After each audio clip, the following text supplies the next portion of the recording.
Huawei has announced a new idea in the chip war. It is called the Tau scaling law, and it comes with a chip architecture called LogicFolding. First, the basics. A silicon wafer is the round disk you see in the visuals. Many tiny chip designs are printed on it, then the wafer is cut into separate chips. Huawei is saying that by 2031, some of its high-end chip designs could reach transistor density equivalent to a 1.4 nanometer process. That is a big claim, but it is not proof that China can manufacture true 1.4 nanometer chips today.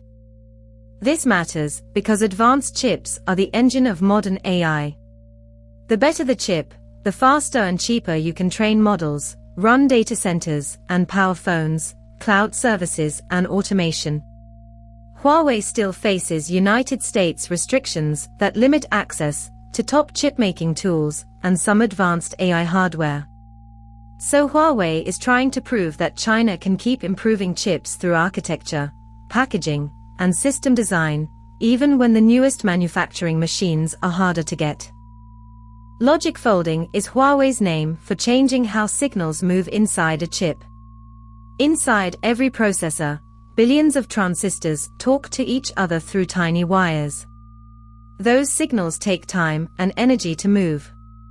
Huawei says LogicFolding reduces that delay, so the chip can get more useful work from the same physical limits.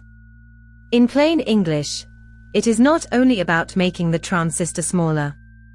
It is about making the chip layout and signal routes smarter.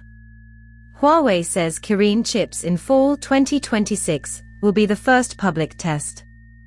The bigger fight is not just smartphones. It is artificial intelligence.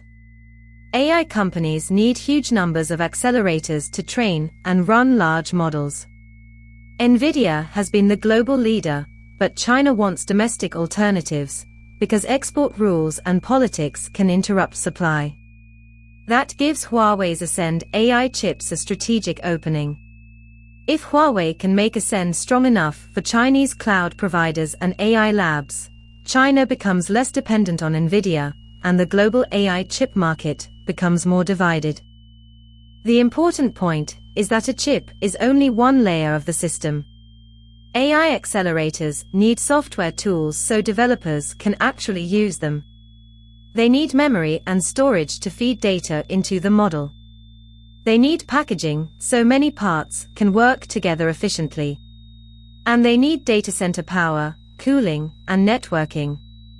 Huawei's strategy is to build around the whole stack, because a single weak layer can stop the entire AI pipeline. Now the caution. Equivalent does not mean identical. Huawei is talking about a roadmap and a design approach, not verified mass production, at the same level as TSMC, Samsung, or Intel. Outside analysts will want independent benchmarks, yield data, power use, cost, and evidence that these chips can be produced at scale. So the right headline is not, Huawei has beaten the world's top fabs. The right headline is, Huawei is trying to design around the manufacturing bottleneck. The next thing to watch is proof. First, watch Huawei's fall 2026 Kirin chips, because they should show whether LogicFolding gives real performance gains. Second, watch Ascend adoption inside Chinese data centers. Third, watch whether software developers can easily move AI workloads onto Huawei hardware.